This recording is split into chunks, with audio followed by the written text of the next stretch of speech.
अयोध्येमध्ये प्रभू श्रीराम विराजमान, विलोभनीय राममूर्तींची गाभाऱ्यात प्राणप्रतिष्ठा। 22 जानेवारीला नव्या कालचक्राचा उगम, आजची वेळ सामान्य नाही, हजारो वर्षांनंतरही आजच्या दिवसाची चर्चा होणार, पंतप्रधान मोदींचं वक्तव्य। पंतप्रधान मोदींनी लावली रामज्योती, दिल्लीतील निवासस्थानी मोदींनी लावली रामज्योती। गोविंदगिरी महाराजांकडून शिवाजी महाराजांबाबत गौरवोद्गार। श्रीशैलम दर्शनाआधी छत्रपती शिवाजी महाराजांचा 3 दिवस उपवास, राम प्राण प्रतिष्ठा सोहळ्यात शिवाजी महाराजांचा उल्लेख। जे रामाचे नाहीत ते कामाचे नाहीत, ज्यांनी राम मंदिर सोहळ्यावर बहिष्कार टाकला त्यांना सद्बुद्धी मिळो, मुख्यमंत्र्यांची विरोधकांवर टीका।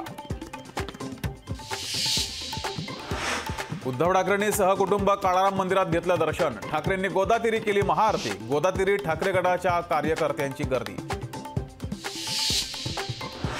गळ्यात रुद्राक्षाची माळ, भगवे वस्त्र, उद्धव ठाकरेंच्या नव्या लुकची चर्चा।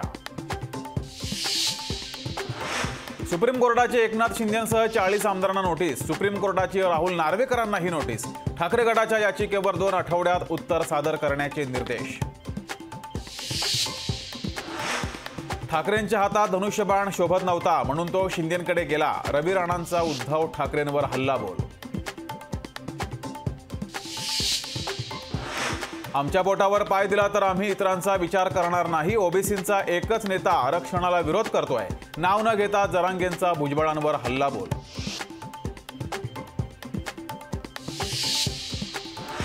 पुणे नगर मार्गावरील अवजड वाहतूक 2 दिवस बंद, उद्या आणि परवा अवजड वाहतूक बंद, जरांगेंच्या पदयात्रेच्या पार्श्वभूमीवर निर्णय।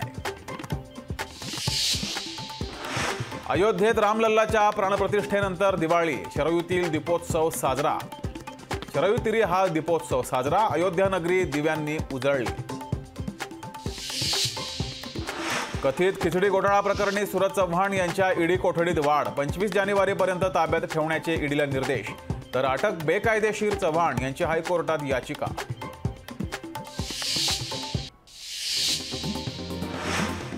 न्यायपालिकेमुळे राम मंदिर होऊ शकलं, आजच्या क्षणाचा साक्षीदार असणं भाग्याचं, पंतप्रधान नरेंद्र मोदींनी मानले न्यायव्यवस्थेचे आभार।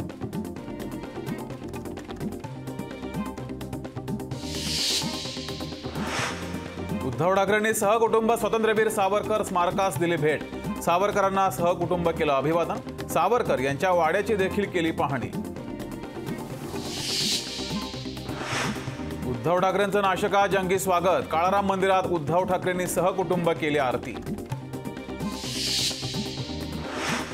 अयोध्येत रामलल्लांची विधिवत प्राणप्रतिष्ठा, सोहळ्यानिमित्त मुख्यमंत्र्यांच्या वर्षा बंगल्यावर देखील आकर्षक विद्युत रोषणाई। केंद्रीय मंत्री नितीन गडकरी यांनी घरी रामरक्षेचं केलं पठण, जनसंपर्क कार्यालयात अयोध्येत होणाऱ्या प्राणप्रतिष्ठेचं प्रक्षेपणही पाहिलं। रामलल्लाच्या गाण्यावर खैरेंनी धरला ठेका, शहरात ठिकठिकाणी नागरिकांचा जल्लोष, संपूर्ण वातावरण राममय झाल्याचं चित्र। परळीमध्ये भाजपा नेत्या पंकजा मुंडे रामाच्या गजरात तल्लीन, परळीमध्ये आर्यवैश्य समाजाकडून विविध कार्यक्रमांचं आयोजन, यात मोठ्या संख्येनं महिला देखील सहभागी। बीडमधील छत्रपती शिवाजी महाराज जिल्हा क्रीडा संकुलावर रामाच्या नामाचा गजर, खासदार प्रीतम मुंडे श्रीरामाच्या जयघोषात तल्लीन। जळगावातील पिंपरी गावात राम मंदिर प्राणप्रतिष्ठा सोहळ्याच्या पार्श्वभूमीवर प्रभू श्रीरामांची शोभायात्रा, शोभायात्रेत मंत्री गुलाबराव पाटील यांनी देखील घेतला सहभाग।